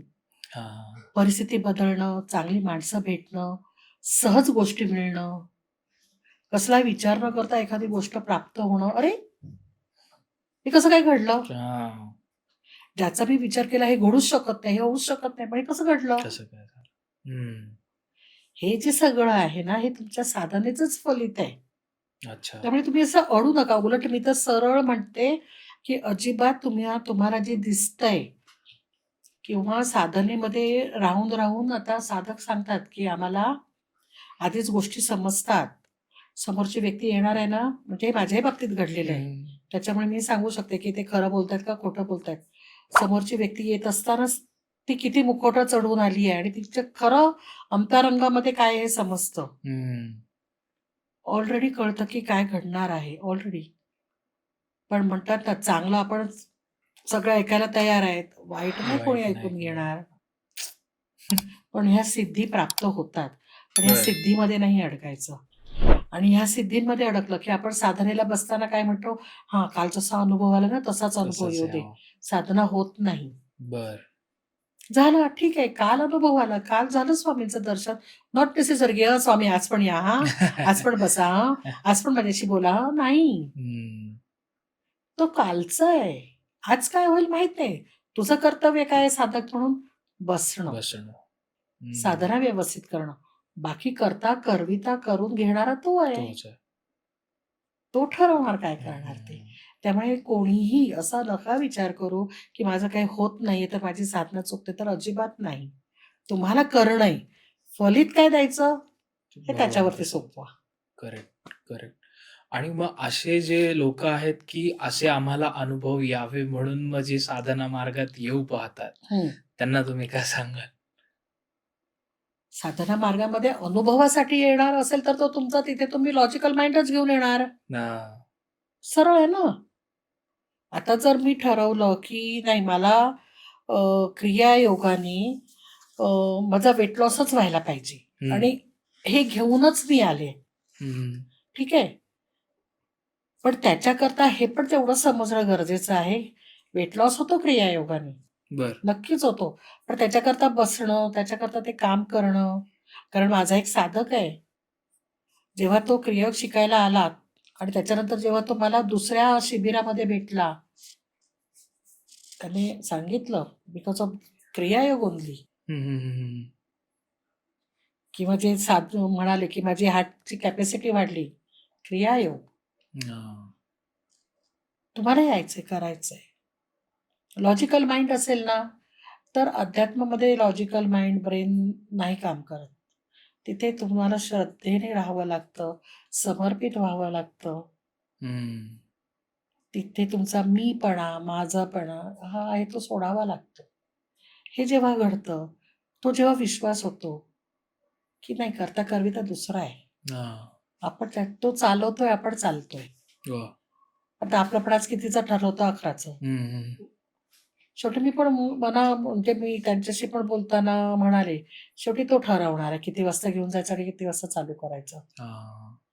काही-काही शिबिरं माझी अगदी लवकर संपतात. काही शिबिरं ना रात्रीचे 10:30 पण वाजतात. अच्छा. हे घडलंय. कारण त्यांचा अधिकार आहे. हं, हं. कारण त्यांना माहिती आहे साधक काय आहेत, त्यांचे सोल कसे आहेत, हं. त्यांची त्या सोल्सची डिमांड काय आहे, त्यांचे करेक्ट. प्रश्न किती पडलेले आहेत आणि जोपर्यंत बाबाजींना वाटत नाही, की हे बरोबर नाहीये, तोपर्यंत ते असं सोडणार नाही, की "हां, चला बंद करा, 6 वाजले, टन, टन, टन, टन, टन, घरी जा." नाही. हं. लोकांना वाटतं, की हा 2 दिवस आहे, छान असं मस्त. असं नसतं. मला विचारतात, "किती लोकं येणार आहेत?" नाही माहिती. मी एकालाही शिकवलंय, 100 जणांनाही शिकवलंय, 400च्या समोरही बोलले. कारण तो त्यांचा अधिकार करेक्ट. आणि समोरचा काय घेऊन जाणार, काय समजून घेणार हा त्याचा. हं. त्याचं जर आत्मस्वरूपाने ऐकलं तर तो बरंच काही घेऊन जाणार. हो. पण लॉजिकल माइंडने घेतलं तर मग तो घरी जाऊन तर्क, वितर्क, मग हे असंच आहे का? मग तसंच आहे का? प्रश्न जरूर विचारावेत. हां. हा पण पुढचा प्रश्न लगेच असतोच. हो, मग हो. प्रश्न विचारू नयेत का? जरूर प्रश्न विचारावेत. पण प्रश्न कसे असावे? आपल्याला कुठपर्यंत ब्रेन लावायचा आहे? हां. कारण बुद्धी आणि सद्विवेक बुद्धी पण एक प्रकार आहे ना. प्रकार. बरोबर. तुम्हाला जर क्रॉसच करायचंय, प्रश्नाला प्रश्नच करायचाय, क्रॉसच जर करायचंय, तर तुम्हाला ते तसंच दिसणार. ओके. त्यामुळे इकडे येत असताना तुम्हाला खुल्या दिलाने यायचंय, वाह! छानपैकी करायचंय. आणि श्रद्धा, समर्पण हे माझं शेवटपर्यंत म्हणणं राहील. वा. ते असायलाच पाहिजे. कुठेही ठेवा. हम्म. लॉजिकल माइंडने ठेवा, कसंही ठेवा. सुरुवातीला लॉजिकल माइंडच काम करतं. नो हम्म. डाऊट. कारण काय होतं, बरेच जण बऱ्याच ठिकाणी जाऊन आधीच शिकून आलेली असतात. हा. खूप वाईट अनुभव आलेले असतात. करेक्ट. आणि ज्या पद्धतीने जे घडलेलं असतं, त्यामुळे त्यांना असं वाटत असतं, की आता तरी तसं नाही ना. हम्म. आणि ह्या अशा गोष्टी असतात, की आपण म्हणतो, की आपण विसरलोय. पण परत एक विश्वास ठेवला जातो. अच्छा ठीक आहे, आता आऊ आहे. पण थोड्याफार फरकाने तसंच दिसलं, हा. Not acceptable. करेक्ट. करेक्ट. कारण तिथे माइंड, ब्रेन काम करतंच, की नाही, नाही, हे बरोबर नाहीये. हम्म. त्यामुळे ते माइंड काम करतं, लॉजिकल माइंड. ते तुम्हाला तपासतं. हम्म. ते तुमचा आहार-विहार, तुमचं वागणं, तुमचं बोलणं, तुमच्या भुवया, तुमचे केस, तुमचं अटायर सगळं तपासतं हम्म. आणि तपासावं. ओके. मग साधं काय म्हणून असंच राहायला पाहिजे असं काही नाहीये. नॉर्मल व्यक्ती पण साधक चांगली असू असते. शकतो. बरोबर. तर थोडं विषयांतर होईल. हम्म. विषय जरा वेगळा आहे. ओके. म्हणजे पहिल्यांदा मी क्षमा मागते. मी कोणालाही नावं नाही ठेवत आहे हम्म. किंवा कोणाला मी पिन पॉइंटही नाही करत आहे. हम्म. पण जे ज्ञान मला मिळालं आहे आणि ते माझ्या हृदयाला पटलंय, आत्मस्वरूपाला समजलंय. हा विषय थोडा म्हणजे थोडा विचार करते मी, कॉन्ट्रोव्हर्शियल होऊ शकतो. ओके. पण का माहित नाही का ते येतंय पॉपअप. हम्म. भगवी वस्त्र धारण करणं. बर. आपल्याकडे भगवं कधी खरं धर्मशास्त्रानुसार, की ज्या वेळेला सगळंच परित्याग केलं, सगळं सोडलेलं आहे. वैराग्य येतं. पूर्ण वैराग्य. मग जेव्हा एखादी व्यक्ती हे करते, तर मी पण लॉजिकल होते आणि होतेच मी. मी असं नाही म्हणणार, की मी लॉजिकल नव्हते. तर शिकवलं आहे, की भगवं तेव्हा धारण केलं जातं, तर प्रश्न पडणारच ना, हम्म. की खरंच यांच्यामध्ये वैराग्य आहे? बरोबर. खरंच त्या संसाराच्या चौकटीतून बाहेर पडलेले आहेत? हम्म. खरंच तुम्ही त्या मी मधून बाहेर पडलेले आहात? बरोबर. हे प्रश्न येणार. कारण जे शिकवलं गेलं आहे किंवा जे नंतर ज्ञान मिळालेलं आहे, त्याच्याप्रमाणे भगवं वस्त्र म्हणजे काय आहे? जो भयरहित आहे. ज्याला कसली भीती नाही. त्याच्यामध्ये भय नाही. हम्म. जो निर्भीडपणे बोलू शकतो, जो निर्भीडपणे सांगू शकतो. मग तिथे तो राजा असू दे, भगवंत असू दे, कोणी सुपिरियर व्यक्ती असू दे, हे असंच आहे. हम्म. ते भयरहित. तो अच्छा. तिकडे आला. म्हणजे काय? त्याच्यामध्ये कसलाही गर्वच नाहीये. वा. ते मी नाही, माझा नाही, करता करविताच कोणीतरी वेगळा आहे. तो सांभाळणार आहे. जर माझा श्वास घेणारा तो आहे, तर तिथे गर्व कसला? या देहाचा? काय आहे देहामध्ये? हे सगळं काढलं मी, हे सगळं उतरवलं. काय आहे आतमध्ये? काय? सेम सांगाडा आहे. बरोबर. काही नाहीये. बरोबर. आपली गरज काय आहे? अन्न, वस्त्र, निवारा. अन्न केवढं? एवढं. झोपायला केवढं लागतं? एवढंसच. पण आपण केवढं केलंय त्याचा पसारा आणि त्याचा गर्व आहे आपल्याला. हम्म. मग ते तुम्ही केलंय का? आहे का तुमच्यामध्ये? तुम्ही काढलाय का तुमचा गर्व तुम्ही? नाही. "ए काय सोहम तू, काय पण हां? अरे तुझ्याकडे तर रोलेक्सचं घड्याळ पण नाही." असं, "अरे असं कसं बोलू शकता तुम्ही मला? हम्म. हां? तुम्ही तर माझ्या स्टुडिओमध्ये आहे ना?" होणार बरोबर. की नाही? हो. सहज आहे. नॉर्मल व्यक्ती अशीच वागते. करेक्ट. म्हणजे काय? हम्म. वासना रहित. कसल्या हा. वासना? सगळ्याच वासना. फक्त शरीराच्या नाही. हम्म. आपल्याकडे 100 विषय वासना आहेत. षडरिपू तर जाऊ दे, विषय वासना केवढ्या आहेत आपल्या. आणि रोज त्या पॉपअप होत असतात. नाही मला हे खायचंय. हां, नाही मला तसं हवंय हां. मला नाही अंगुरी बासुंदीच खायची आहे. नाही मी आता जाते तिथे, मग तिथे नक्की जेवायला काय असणार? त्यांनी सांगितलंय एवढी फी घेतली आहे, हम्म. मग तिथे जेवण व्यवस्थित असेल. अरे विचार. बापरे! असे मग आम्ही आमचा डबा घेऊन यायचा का? अरे तुम्हाला काय हवंय? तुम्ही खाण्यासाठी येताय का? ही वासना आहे ना. करेक्ट. नाही, मी ब्रँडेडच वापरणार. मी रिबॉकच वापरणार. मला नाईकच पाहिजे. ही वासना आहे. हो की नाही? करेक्ट. आता ह्याच्यावरती पण ट्रोल होण्याची 100% गॅरंटी मी तुला आता सांगते आणि तू ठेव याच्यामध्ये. हो. हो, मग ताई तुम्ही का केस कापून बसले आहात?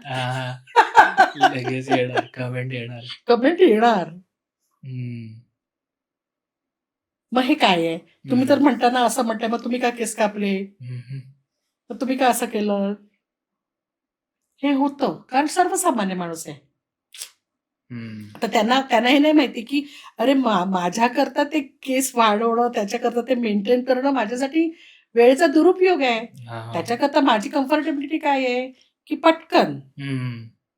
माझ्याकडे वेळ नाहीये की असं करा, तसं करा, हे करा. वेळच नाहीये. मी काय बघते, चल निघ. मग तुम्ही असेच केस बांधा ना. तेही झालंय करून. अच्छा. कारण प्रत्येकाचे व्ह्यूज वेगळे आहेत. पण खरं जेव्हा भगवं धारण करणं म्हणजे तुम्ही भयरहित, तुम्ही वासनारहित, तुम्ही वासनारहित, गर्वरहित बरोबर. असणं गरजेचं आहे. आणि हा प्रश्न तुम्हाला स्वतःला पडणं महत्वाचं आहे. करेक्ट. पावसाळा आहे. पावसाळ्यामध्ये बघ पाणी पाण्यामध्ये साठव, उंच उंच बिल्डिंगी दिसतात ना, दिसतात. बिल्डिंग्स. करेक्ट. चंद्र दिसतो, सूर्य दिसतो, करेक्ट. हो की नाही? आणि ते पाणी गेलं, सगळं गेलं, मग सूर्य नाहीये का? आहे ना. सूर्य आहे, पण ते तेव्हा तो जवळ वाटला कारण का त्या पाण्यामध्ये प्रतिबिंब पडलंय. तसंच माझा जीव हे त्या आत्म्याचं प्रतिबिंब आहे. वा. आणि त्या जीवाला कळलं अरे इतके दिवस मी फिरतोय.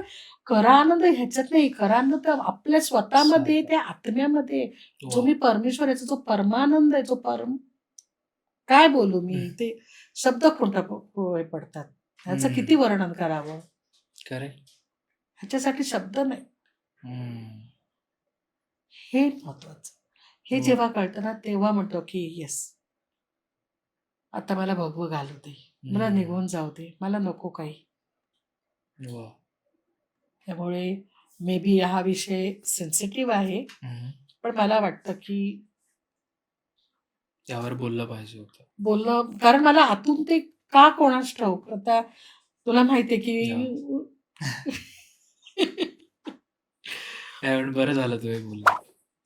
लोकांपर्यंत म्हणजे मी या गोष्टी आल्या आधी पाहिजे. क्षमा मागते. मी कोणालाही पिनपॉइंट केलं नाही किंवा कोणालाही टोकलेलं नाहीये किंवा माझा तो अजिबात अधिकार नाहीये. कारण मी अजूनही साधकच आहे. रोज शिकतीये मी. रोज सगळं चालू आहे. नित्य घडणं आहे, नित्य सेवा आहे. त्यामुळे कोणीही असा विचार करू नका की मी एखाद्या व्यक्तीला बोलले, तर अजिबात नाही. पण हे जे चालू आहे अवतीभोवती, कधी-कधी आध्यात्मिक व्यक्तींची ती जबाबदारी येते की समाज प्रबोधन करावं. अगदी साधकांना घडवावं. बरोबर. हो की नाही? काही जण साधना शिकतात आणि निघून जातात की हिमालयात राहतात. पण काही जण साधना शिकतात आणि तिथेच राहतात, समाजातच राहतात. घडवतात ते साधकांना. आणि जसं बाबाजींनी मला सांगितलं की तुला प्रचार प्रसार करायचा, तुला शिकवायचंय, ती त्यांची जबाबदारी. प्रयत्न करते, नॉट मी करते. कारण ते मोठा शब्द होईल, मी करते. प्रयत्न, ह्या देहाकडनं प्रयत्न, बुद्धी देणारे ते, करून घेणारे ते ठरवतात. आपण चालायचं. आपण फक्त माध्यम. येस, माध्यम. वा. अहो, आता तुम्ही एवढ्या सुंदर पद्धतीने आम्हाला समजावून सांगतायत बऱ्याच गोष्टी. एक थोडासा सेन्सिटिव्ह प्रश्न असा येतो जो प्रेक्षकांच्याही मनात असेल की मी अध्यात्मात आहे. पण मी अध्यात्मात जेव्हा असतो किंवा मी जेव्हा भक्ती करत असतो किंवा मी मे बी क्रियायोग करत असेल, कितीही म्हटलं ना तरी पण कधी-कधी त्या वासना आपल्या मनात येतेच किंवा मग त्याचे विचार येतात. मग हे विचार येणं पाप आहे का असं वाटतं? किंवा मग असं वाटतं की आपण काहीतरी चुकतोय की आपण बरोबर मार्गाला नाहीये. तर हे असंच असतं का? हा खूप महत्वाचा प्रश्न आहे आणि गरजेचा पण आहे समजून घेणं एक साधक म्हणून. नुसतं क्रियायोगाचा साधक म्हणून नाही, पण जे भक्ती मार्गामध्ये, जे नाम मार्गामध्ये आहेत आणि जे संसारामध्ये आहेत हं, आणि आपापल्या परीने ते सेवा देत आहेत, जे काही चालू असेल. तर सगळ्यात प्रथम जेव्हा आपण संसारामध्ये आहोत, तर संसार करत असताना भगवंताने म्हणा किंवा तुमचे जे गुरु आहेत, ते असं नाही म्हणत की तुम्ही संसार नका करू. हं, हं. संसार करत आहेत त्यामुळे ह्या गोष्टी ज्या संसारागत आहेत, गृहस्थ आश्रम आपण म्हणूया. हां. ज्या गरजेच्या आहेत त्या होणारच. हं, आणि त्या करायच्याच आहेत कारण ते तुमचं कर्तव्य आहे. बरं. जर एखादा मुलगा वयाच्या 25व्या वर्षी किंवा म्हणा समजा आता काही काही मुलंच माझ्याकडे शिकायला आहेत, जी 7वी पासून ते आता 7वीत आहेत. बरं. म्हणजे किती टीनेज आहे. हो. पण ते आत्तापासून क्रियायोग शिकलाय आणि ते रेग्युलर साधना करतायत. ओके. नॅचरली त्यांची डेप्थ ही आमच्या सगळ्यांपेक्षा जास्त आहे. हं, हं, हं, आणि त्यांना एवढ्या लवकर मिळालंय ह्याचा अर्थ त्यांनी कुठल्या जन्मामध्ये जे केलं आहे साधना एवढी छान, की त्यांना एवढ्या अर्ली एजमध्ये मिळालंय. हा बरोबर. पहिला कन्सेप्ट. बरोबर. बरोबर? जसं वय वाढणार, ओके? हं, वय वाढणार त्यामुळे त्या वयामध्ये ते हार्मोन्स डेव्हलप होणार. हं. प्रलोभनं आपण ज्याला म्हणतो. प्रलोभनं येणार, आकर्षणं निर्माण होणार. हं. कारण तो निसर्ग नियम आहे. करेक्ट. शरीरामध्ये बदल घडणार. हं, हे गरजेचंच आहे आणि ते होणारच कारण हं. तुम्ही गृहस्थ आश्रमामध्ये आहात. अच्छा.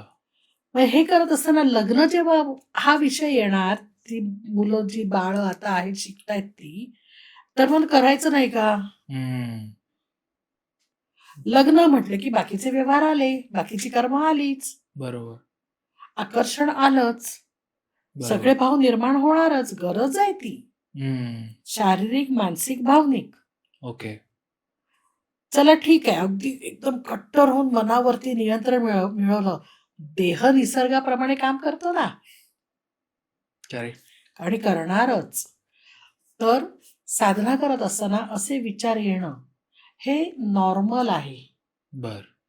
माणसाचं कुठे चुकतं? चक्र साधना जेव्हा सुरू होते साधकांची, हं, हं. सगळ्यात पहिलं चक्र मूलाधार चक्र. मूलाधार चक्र हे आध्यात्मिकरित्या तिथे गणेशाचं स्थान आहे, तिथेच कुंडलिनी आहे, तिथेच सुषुम्ना आहे. तिकडनंच सगळं सुरू होतं. हं, पहिला घाव तिथेच बसतो. हं. मग ते भौतिकामधनं रिप्रोडक्टिव्हिटी आहे, बरोबर, सेक्स ऑर्गन आहे. बरोबर. मी साधनेला बसले आहे. सुरुवातीला पहिला भाव तुमचा सेक्सचाच येतो. अच्छा. तिथे तुम्ही असं नाही असं एकही साधक म्हणणार नाही. इव्हन माझा स्वतःचा पण अनुभव आहे. असं होतच नाही, की अरे मी मूलाधाराची साधना करत आहे आणि हे नाही घडत. हं. कारण ते दोन्ही तिथेच आहे. करेक्ट. मग काय करायला पाहिजे? कारण हे स्त्री साधकांचे पण प्रश्न आहेत. हे पुरुषांचेही. तुम्ही कुठल्याही स्ट्रीमने जा. हं. ते भाव निर्माण होतात. मग त्यावेळेला काय करायचं? तुम्ही गृहस्थ आश्रमामध्ये आहात, तर त्यावेळेला तुम्हाला ते फक्त कर्म करायचंय. बरं. कर्म केलं कट. आपण कुठे फसतो? आपण त्याच्यामध्ये फिरत राहतो. कारण अच्छा. त्यावेळेला तो जीव आहे ना, त्याच्यामध्ये अडकतो. हं. गरज असताना ते करणं आणि त्याच्यातनं बाहेर पडणं. कारण माझा पार्टनर आहे ना, त्याची गरज आहे. मी साधनेमध्ये पार्टनर साधनेमध्ये नाहीये. पण मी करेक्ट. गृहस्थ आश्रमामध्ये तर माझं ते कर्म महत्वाचं आहे, कर्तव्य आहे ते माझं. बरं. तिथे मी असं नाही म्हणणार, की नाही, नाही, नाही, नाही करायचं. असं हं, नाहीच. हं, परमेश्वरानेच असं सांगितलेलं हं. नाहीये. जर तुम्ही गीता वाचली, ज्ञानेश्वरी वाचली त्याच्यामध्ये उल्लेख आहे. भगवंताने असं सांगितलं नाहीये, हं. की हे नाहीये म्हणून. बरं. पण ते करून तिकडनं बाहेर पडणं, हे ओके. महत्वाचं आहे. आपण काय होतं, विषयांध होतो. त्याच्यामध्ये बुडून जातो. हं. हे चुकीचं आहे. तेवढंच तेवढंच. रोज मी तुला जर सांगितलं, की नाही रोज तुला आवडते म्हणून रोज आहे ना, तू समज तुला पुरणपोळी रोज आवडतीये. तू रोज खाशील का? नाही. ती वासना झाली ना मग. करेक्ट. आवडीनं खाणं, तिची चव घेणं, ती रुचकर आहे. It is a different thing. पण रोज आवडते म्हणून रोज मी म्हणणार, "नाही तू खाच." नाही खाऊ Correct. शकत आपण. कारण का तो अंधपणा झाला. त्या Correct. विषयामधला तो अंधपणा झाला. तसंच हे कामांधपण आहे. तुम्हाला तिथे राहून साधक म्हणून असाल, क्रियायोगातले असाल, भक्ती मार्गातले असाल, नाम मार्गातले असाल, उपासना करत असाल, तर तुम्ही तिथे आहात. तर तुम्हाला तेवढं ते कर्तव्य करणं गरजेचं आहे. आणि सहजरित्या, नैसर्गिकरित्या ते भाव उत्पन्न होणं हे नॅचरल आहे, नैसर्गिक आहे ते. ओके. त्याच्यात काही चुकीचं नाही. कारण प्रत्येक चक्र ही ऑर्गनशी कनेक्टेड आहेत. जसं मूलाधार रिप्रोडक्टिव्हिटी बरोबर आहे, तसंच स्वादिष्टान देखील मूलाधारामध्ये येतच येतच. थोडंफार फरकाने. तर बर तिथे पण तो कंद जो आहे तो तिथेच आहे, बर की जो आपल्याला प्रेरित करतो. परत त्या ठिकाणी स्वादिष्टानाच्या इथे तुमची किडनी रिलेटेड आहे, लिव्हर रिलेटेड आहे. मणिपुराकडे गेला तर तुमची सगळी डायजेस्टिव्ह सिस्टम आहे. ओके. बरोबर. बरोबर. लहान आतडं मोठं आतडं आहे. हृदयापाशी अनाहताकडे गेलं की हृदयच काम करतं. बरोबर. विशुद्धकडे तुमचं स्वरयंत्र काम करतं. हा, इकडचा प्रवास गुरु आणि भगवंताच्या हाती आहे. पण इथे तुम्हाला ती देहानेच काम करायला पाहिजे. मग तुम्ही नाही करणार का? करणार. आणि उलट चक्र साधना करत असताना हे सगळे भाव अतिशय एक्स्ट्रीम लेवलला वरती येतात. अतिशय. ओके. कारण मूलाधार, स्वादिष्टान आणि मणिपूर ही तिन्ही चक्र जी ही भौतिकातली चक्र आहेत. बर इथे सगळे आपले षडरिपू आहेत. इथे सगळे आपले विषय वासन आहेत. इथे सगळा मीपणा आहे. बरोबर. त्यामुळे हे होणारच. मला स्वार्थ माझा येणारच वर. मला राग येणारच.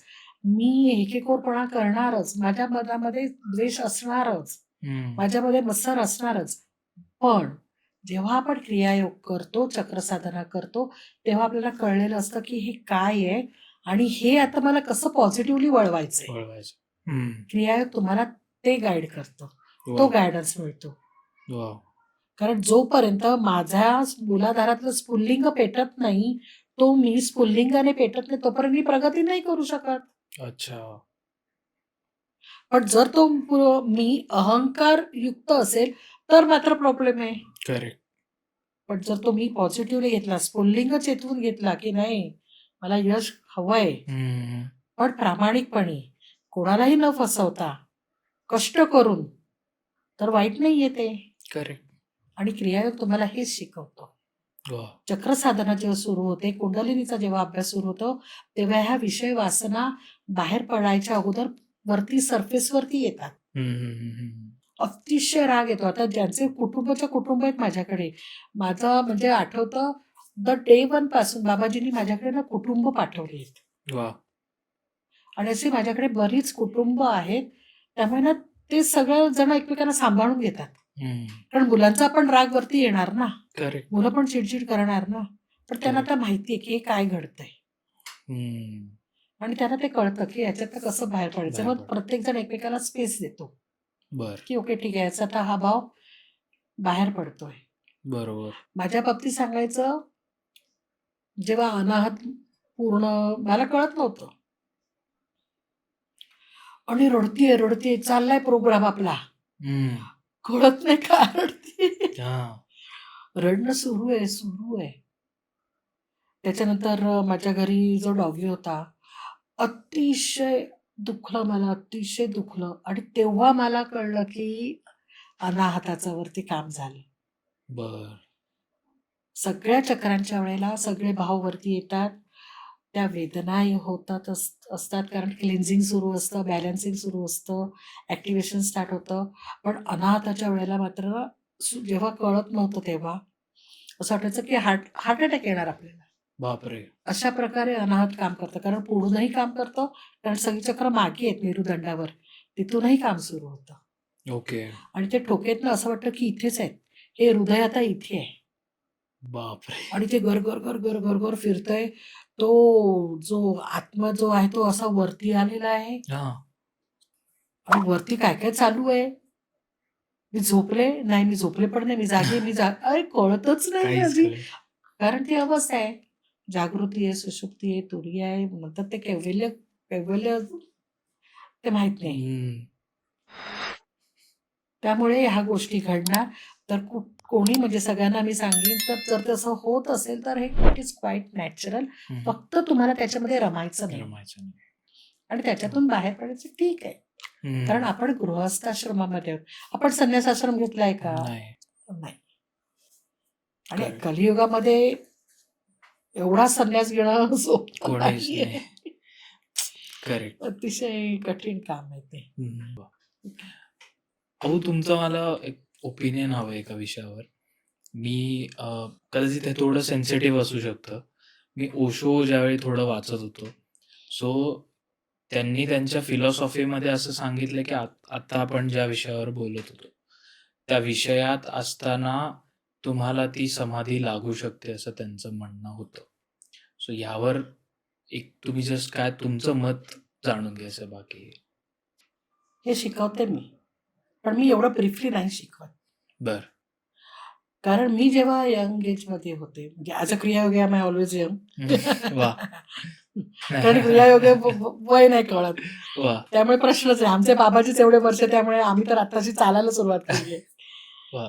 तर जोक अपार्ट, हम्म. की जेव्हा देहातीत ह्या गोष्टीने विचार केला, तर माझ्या वडिलांनी नाना म्हणतंडले, तर नाना ओरडले, ओशो बिशो नाही वाचायचं. हम्म. कारण ओशो बद्दल ओपिनियन लोकांचं कारण त्यांनी काळाच्या आधीच सगळीच फिलॉसॉफी दिली, ते डायजेस्ट नाही झाली. आता सगळ्यांना डायजेस्ट होतीये. हम्म. आता सगळे ओशो फॉलोअर झाले. मला पण अडवलं होतं, ओशो नाही वाचायचं. हम्म. पण नंतर जसं जसं आपण पुढे जातो, समजायला लागतं, त्या अवस्थेमधनं जातो. इव्हन आता मी त्याच्यातला एक पाठ शिकवते. बर. त्यांचं साधं सेंटेन्स होतं, संभोग से समाधी तक. नॉर्मल व्यक्तीला प्रश्न पडतो, म्हणजे काय, संभोगच करायचा आहे. हम्म. करेक्ट. इव्हन त्याचं जे तुमच्या पुण्यामध्ये आहे आश्रम जो आहे. आश्रम, आणि तिकडे जे काही जाऊन आलेत, तर त्यांनी सांगितलं की हो, तिथे म्हणजे आपल्या भाषेत हम्म. स्वैराचार आहेत. हम्म. त्यांच्या ह्याच्यामध्ये ते टर्म वेगळी आहे. संभोग हा देहातीत लोकांकडनं देहाकरता त्यांनी कनेक्टेड केलाय. हम्म. पण माझ्या मते संभोग फक्त देहाचाच असतो का? नाही. संभोग म्हणजे काय? रोज रोज तीच तीच तीच तीच तीच तीच गोष्ट, बर. सारखं तेच, उठता बसता खाता पिता, बाकी काही नाही. ती घटना रोज रोज झाली की आपल्याला किळस येते. हम्म. जसं मी मगाशी सांगितलं, पुरणपोळी रोज तुला दिली तू नाही खाणार. एक नाही, मला नको पुरणपोळी, मला तोंड पण नाही बघायचं. बरोबर. मी स्वतः सफरचंद नाही खात. हम्म. असं होतं. कारण का, फर्स्ट प्रेग्नन्सीला एवढी सफरचंद खाल्ली ना, की त्या सफरचंदाचं नाव घेतलं तर नको वाटतं. हम्म. तिटकारा, किळस. तर तो जो संभोग आहे, त्यावेळेला जेव्हा तुम्ही ते ऍक्च्युअली संभोग आणि कुंडलिनी जे मगाशी म्हणाले ते एकत्र आहे, अच्छा. त्यांना ते सांगायचं होतं की ती ऊर्जा तिथेच आहे. हे करत असताना, कुंडलिनीचा अभ्यास करत असताना ती ऊर्जा पण जागी होणार आहे. पण त्या ऊर्जेला तुम्हाला कुंडलिनीमध्ये परावर्तित करायचं आहे, आत्मज्ञानाकडे परावर्तित करायचं आहे आणि वर संन्यासाकडे घेऊन जायचं आहे. वा. हम्म. पण त्याचं सगळं उलटं झालं आणि ते तिथेच गोल-गोल, गोल-गोल, गोल-गोल फिरायला लागलं. तर माझं असं म्हणणं आहे की दोन्ही गोष्टी तिथेच आहेत. तुम्हाला तो भाव वरच्या दिशेने वळवता आला पाहिजे. हम्म. ती ऊर्जा, त्याच्यावरती एवढं तुमचं नियंत्रण असायला पाहिजे की ती ऊर्जा तुम्हाला वरती घेऊन जाता आली पाहिजे, जी संन्यासाकडे घेऊन जाते. घेऊन जाईल. जी तुम्हाला संन्यास म्हणजे कलियुगामध्ये आत्मज्ञान पहिलं आहे, की जे हम्म. आत्मज्ञानाकडे घेऊन जातं. ते ओके. महत्वाचं आहे. अच्छा. आणि हेच गरजेचं आहे. जेव्हा आत्मज्ञान होतं, त्यावेळेला मात्र सगळेच दरवाजे उघडे होतात. मग सगळंच समजतं आपल्याला. हम्म. मग ते संभोग पण समजतो, संन्यासही समजतो, मीपणाही समजतो. पण सगळं ते समजल्यावरती नक्कीच मग तेव्हा ते वैराग्य येतं आणि खरं त्यांना ते सांगायचं होतं. ओके. ओके. त्यामुळे तुम्हाला ओशोंच्या म्हणजे मला त्यांचा समजलेला कन्सेप्ट असा आहे, की ती ऊर्जा, ती कुंडलिनी सगळं काही तिथे आहे. खरं ज्ञान खरं तिथेच आहे. हं. तुम्हाला ते समजत नाहीये. करेक्ट. कारण पहिला श्री गणेश आहे तिथे. सुरुवात. जोपर्यंत तुम्ही श्री गणेशा व्यवस्थित करत नाही, ते ज्ञान तुम्ही घेत नाही, तोपर्यंत ते चक्रातून वरती जाऊन आत्मज्ञानाकडे जात नाही. जाणारच नाही. आणि तोपर्यंत तुम्हाला तो संन्यास समजत नाही. अच्छा. ओके. सेन्सिटिव्ह आहे विषय. हं, कारण प्रत्येकाचा आपापला विचार असतो, आपला दृष्टिकोन असतो, प्रत्येकाची स्वतःची एक बुद्धीची झेप असते. पण एक समजून घेतलं तर ठीक आहे. नाहीतर हां, त्यांचं नाहीतर त्यांचं कर्म रामकृष्ण हरी आमच्या त्यांच्यापाशी. भाषेमध्ये रामकृष्ण हरी. वाह! वाह! अहो, आता आपण मगाशी साधनेविषयी बोललो. अ, प्रत्येक साधक जो असेल, तर तो साधनेमध्ये प्रगती करतोय, हे त्याला कशावरून समजू शकेल? अशा कुठल्या 5 गोष्टी तुम्ही सांगू शकता? हे पॅरामीटर्स जवळ-जवळ प्रत्येक व्यक्तीकडनं लागले जातातच. कारण हे प्रश्न मलाही येतात, बरं. की "अहो पहा ना, आमची साधक कुठपर्यंत झाली सांगा ना." असं इनोसंटली बोलतात. हां. म्हणजे कधी-कधी हसू पण येतं, की कारण माझा स्वतःचा असा भाव आहे, की मी स्वतः पण एक साधकच आहे. जे करता करविता बाबाजी आहेत, ते काय करून घेतात ते. हं. पण जर आपण जर म्हणालो, की त्याच्याकरता खरंच नक्की माझी प्रगती कुठपर्यंत आहे ॲज अ साधक, की कुठल्या मी पहिलीत आहे, मी दुसरीत आहे, मी तिसरीत आहे, हा विचार तर पडतो. कारण अरे, मी गेले इतके दिवस करतीये. 1 वर्ष झालं, आता नक्की मी कुठे आहे? हं. काहीतरी मला सांगा. माझा रिपोर्ट कार्ड दाखवा. हे प्रश्न पडतात. पण ज्यावेळेला तुम्ही प्रगती करता एक साधक म्हणून, तर सगळ्यात प्रथम तुमच्यातले बदल तुमच्यापेक्षा ना समोरच्याला आधी दिसतात. हं. बरं. तुम्हाला ते तपासायची गरजच नाही पडत, कारण समोरचाच तपासतो तुम्हाला, ओके. की आता रागवत नाही, आता चिडचिड करत नाही किंवा मी हं. जे काही सांगितलं आहे, त्याच्यावरती रिस्पॉन्स मिळतोय, शांतपणे ऐकलं जातंय. आत्ता समोरच्याबद्दल आपण जजमेंटल नाही होत. आपण आपलं नाही आपलं टिक मार्क बंद होतं. करेक्ट. आपल्या चौकटीत समोरच्याला आपण नाही बसवत. माझ्या या चौकटीमध्ये तू बस. हं. का? दे फ्रीडम. करेक्ट. बरोबर आहे की नाही? बरोबर. ह्या घटना घडतात. त्याचबरोबर तुमच्या बोलण्याचा स्वर हं. हा विशेषतः बदलतो. ओके. म्हणजे बोलायच्या आधी ना थोड्याफार फरकाने ना विचार करायला लागतो. हं. जरी आत्म्याकडनं तुम्ही व्यक्त होत असलात, तरी देखील की खरंच बोलायची गरज आहे का? खरंच बोलू का? खरंच व्यक्त व्हायला हवंय का? कशाकरता? हा भाव येतो. समोरच्याला आपण माफ करायला शिकतो. ओके. जे आपण नॉर्मली नाही करत. म्हणून ठीक आहे, आता तू बोल. माझी वेळ आली की मी तुला दाखवणार. हां. पण आता इथे प्रश्न जड कोणाला दाखवू? कशाकरता दाखवू? कारण हं. मी कुठे काय करतोय? करेक्ट. त्यामुळे तो एक भाव निघून जातो हं. आणि प्रत्येकाचं भलं व्हावं, हां. हा भाव जास्त होतो. आणि हे आपल्याला नाही कळत. आपल्याला वाटतं आपण नॉर्मल आहोत. हे समोरच्याला समजतं. ओके. समोरचाच सांगतो आणि जेव्हा तुम्ही खरंच ते चेंजेस तुमचे दिसतात ना हं. आणि तेव्हा समोरून लोकं विचारतात, "तू काय करते गं?" हां. कारण हे घडलंय साधकांबाबतीत आणि त्यांना बदललेले पाहून बरेच जण आलेत क्रियायोग करायला. ओके. जेव्हा तुम्ही एक साधक म्हणून हळू तो प्रवास सुरू करतात, तुमच्यातले बदल तु तुम्हाला स्वतःला रिपोर्ट कार्ड मागायची गरजच नाही पडत. हं. समोर दिसतं, ते रिफ्लेक्ट होतं. त्यामुळे हे जर ढोबळ मनाने आपण म्हटलं, की 5 गोष्टी कुठल्या? तर एक म्हणजे तुम्ही माफ करायला शिकता. परिस्थिती आणि व्यक्तीला ॲज इट इज ॲक्सेप्ट करता. वा. ठीक आहे. लोकांबद्दल, समाजाबद्दल तुमच्यामध्ये कणव तयार होते. हम्म. ठीक आहे. कुठल्याही गोष्टीला गरज नसेल तर नाही उत्तर देत. बर. आणि सगळ्यात महत्त्वाचं म्हणजे स्वतःच्याच आत्मानंदामध्ये रमून जाता, की बाहेर काय चाललंय गरज नाही. आतमध्येच आनंद आहे. गरज नाही मला मॉलला जायची. आतमध्येच माझा मॉल आहे. वा. ह्या 5 गोष्टी सांगेन मी. वा. आणि रिपोर्ट कार्ड समोरचेच देतात. आपल्यालाच अनालाइज करायची गरज नाही. अॅनलाईज करायची गरज नाही. वा. अहो, तुम्ही एवढं सुंदर सांगितलं. आता आपण पॉडकास्टच्या शेवटाकडे आलेलो आहे. सो शेवट करताना मला परत ज्याने आपण सुरुवात केली होती त्याच त्या नोटला पकडून एक तुम्हाला प्रश्न विचारावा असा वाटेल, की आपण गुरूंच्या बाबतीत बोललो. तुम्ही सुरुवातीलाच गुरु कसा असावा हे थोडक्यात सांगितलं. तर मला थोडं वेगळं विचारायचं आहे, की समोरचा व्यक्ती हा आपल्यासाठी योग्य गुरु आहे हे कसं ओळखायचं? हो. अतिशय सेन्सिटिव्ह प्रश्न आहे.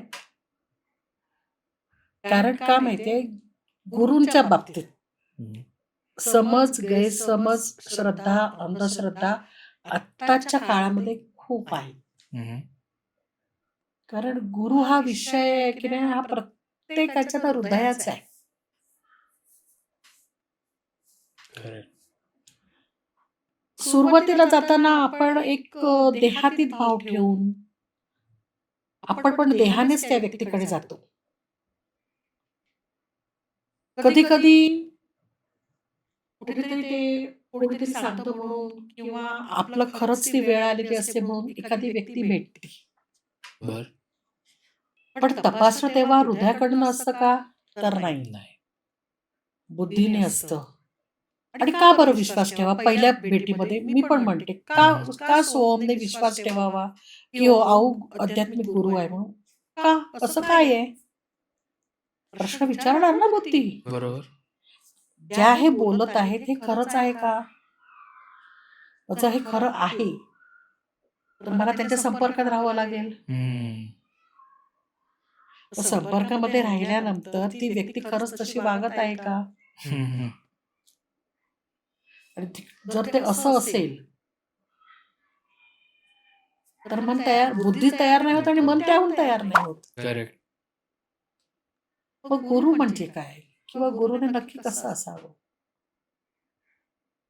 कारण ह्याच्यावर भाष्य करण्यासाठी मी खूप मोठी आहे असं मला स्वतःला नाही वाटत. अजिबात नाही वाटत. पण जे असेल बाबाजींची इच्छा, ह्या त्यांनी काय ठरवलं आहे.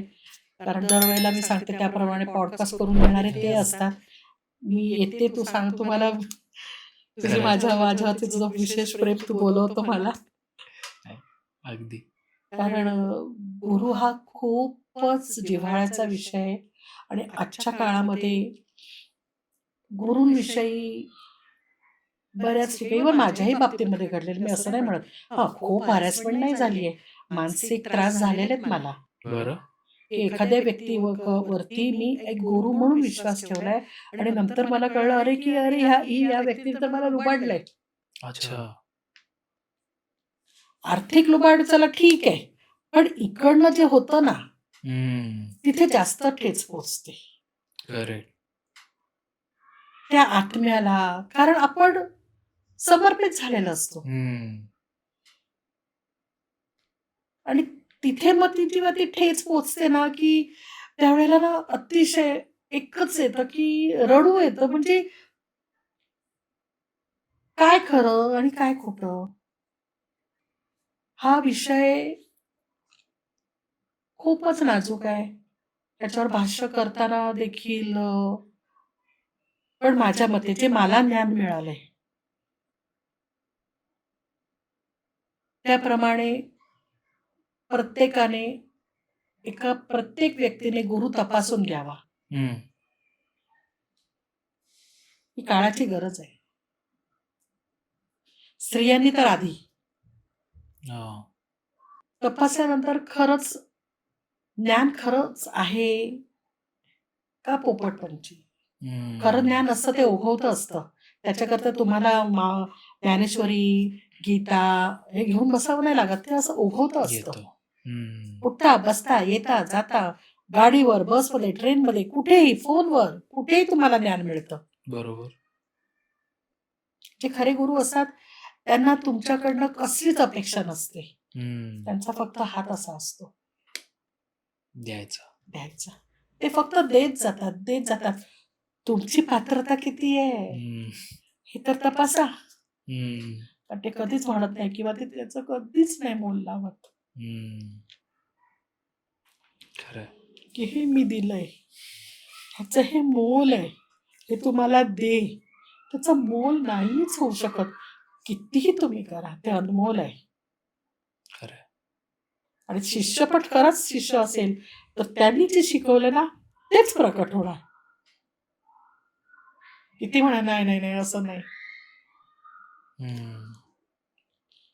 खरा गुरु कधीच तुम्हाला अडवत नाही. खरा गुरु कधीच तुम्हाला असं नाही शिकवत की एखाद्याची निंदा नालस्ती करा. खरा गुरु कधीच म्हणत नाही की नाही तू माझ्याच ह्याच्याप्रमाणे वागलं पाहिजे. खरा गुरु कधीच तुम्हाला म्हणणार नाही. तो म्हणणार नाही तुझं भलंच होऊ दे, तू पुढे जा. तो कधीच तुम्हाला डिमांड नाही करणार आहे मला इतके दे हा, मला तितके दे हा, माझी ही डिमांड आहे, मला गाडी दे, नाही माझं आता घर चालव. का करावं? कारण त्यांना जो गुरु आहे त्यांना माहिती आहे की रे आपल्याला चालवणारा तो आहे. मी काय ह्याच्याकडे मागू? बरोबर. त्यामुळे ज्यावेळेला गुरूंचा विषय येतो त्यावेळेला नक्की तो तपासावा. आजच्या काळात तर 100% तपासावा कारण ती गरजच आहे. आणि ते खूप महत्वाचं आहे. ते फक्त देत जातात, तुम्हाला घ्यायचंय. तुम्ही ठरवा तुम्ही किती घ्यायचंय. कारण गुरु नाही हात सोडत. ते वाट बघत बसतात. आज येईल उद्या येईल. शिष्य हात सोडून जातो. आणि जो खरा गुरु असतो ना तो तुम्हाला 100% ओरडतो. 100% तुमची धुलाई करतो. 100% म्हणतो तू माझा शिष्य नाही, चल निघ इथून. कारण त्याला कळलेलं असतं की तू काय करतोय आणि तुझं काय चाललंय. त्याला माहित असतं जर तू असं नाही केलं ना तू भरकटणार आहेस. 100दा म्हणतो निघ इथून, तू आजपासून माझा शिष्य नाहीये, तू नाही यायचं इथे. पण जर तो खरा शिष्य असेल ना तो किती अपमान होऊ दे, किती लाथा मारू दे, मी येणार. तुम्हाला काय करायचं ते करा. कारण हे त्या दोघांचं नातं आहे. आणि हे जेव्हा नातं असं असतं ना तेव्हा खूप परीक्षा होते बाळा, खूप परीक्षा होते. समाजाकडनं होते, लोकांकडनं होते, परिस्थितीकडनं येते, भगवंताकडनं होते, खूप परीक्षा होते. पण जर नातं खरंच असं घट्ट असेल ना नाही तो. कारण त्या दोघांनाच माहिती ते काय आहे. त्या दोघांनाच कळलेलं असतं. कारण तिथे देहाचा भाव नसतो तर फक्त एक आत्म्याचा भाव असतो. कारण त्यांचा तुम्ही आत्मा झालेले असता. मग आत्मा कसा बाजूला करणार तुम्ही? त्याकरता तो शिष्य देखील तेवढ्या ताकदीचा पाहिजे आणि तो गुरु त्याहून ताकदीचा पाहिजे. माऊलींचं अध्याय 13व्यामध्ये गुरुभक्तीच्या ओव्यात जे माऊली म्हणालेत ओम नमो जी आद्या वेद प्रतिपाद्य जय जय स्वसंवेद्य आत्मरूपा. आधी स्वतःचा आत्मरूपाकडे तर जा. तिकडनं माऊलीने ते सगळं सुरू केलं आहे. ज्ञानेश्वरीवरती भाष्य, ज्ञानेश्वरी भाषणे गीतेवरती सगळं भाष्य आणि जी ज्ञानेश्वरी प्रगट झाली हे आपल्याला माहितच नाही. ज्ञानेश्वरीमध्ये जेव्हा माझ्याकडनं साधना करून घेतली, शिकवलं तर होतच पण जेव्हा साधना करून घेतली त्यावेळेला पण खरं आहे ज्ञानेश्वरी म्हणजे फक्त गुरु आहेत. गुरुशिवाय म्हणजे साधना बाकी सगळं त्यांनी ते हे केलेलं आहे भाष्य गीतेवरती. पण शेवटी गुरूंविषयीच माऊली बोललेले आहेत. बाकी दुसरं काही नाहीये. बरोबर. जरी त्याने तो आत्मयोग घेतलाय, आत्मसंयम योग घेतलाय, विराट रूप दर्शन योग घेतलाय, सांख्य योग घेतलाय, अर्जुन विषाद सगळं आहे त्याप्रमाणे 18 अध्याय सगळं आहे.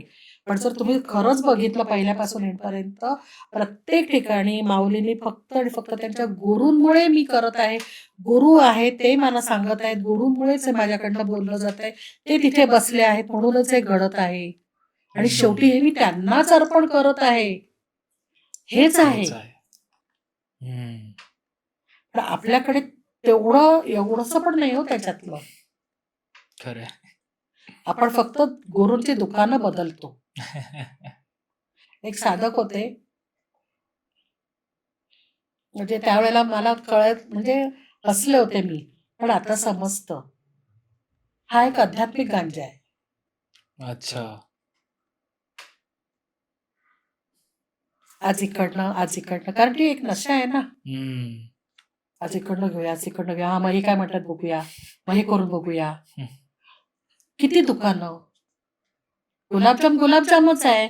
तो चितळेंचा असू दे, खंडेलवालचा असू दे किंवा गौरवचा असू दे किंवा अजून कुठल्या साध्या दुकानदाराचा असू दे. गुलाबजामच आहे.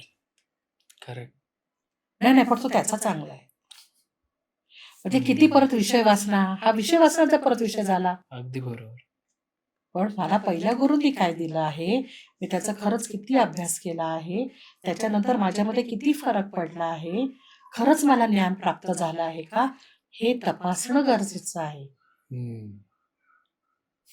हा, शिष्याला तृष्णा असतेच ज्ञानाची. जर तो खरा शिष्य असेल तर त्याला हवंच असतं ज्ञान. अजून द्या, अजून हवंय. कारण कळलंय आता. पण उगीच दाखवण्यासाठी सो कॉल्ड हा मी आता आध्यात्मिक आहे, नॉट गुड. तुम्ही किती फसवणार स्वतःला.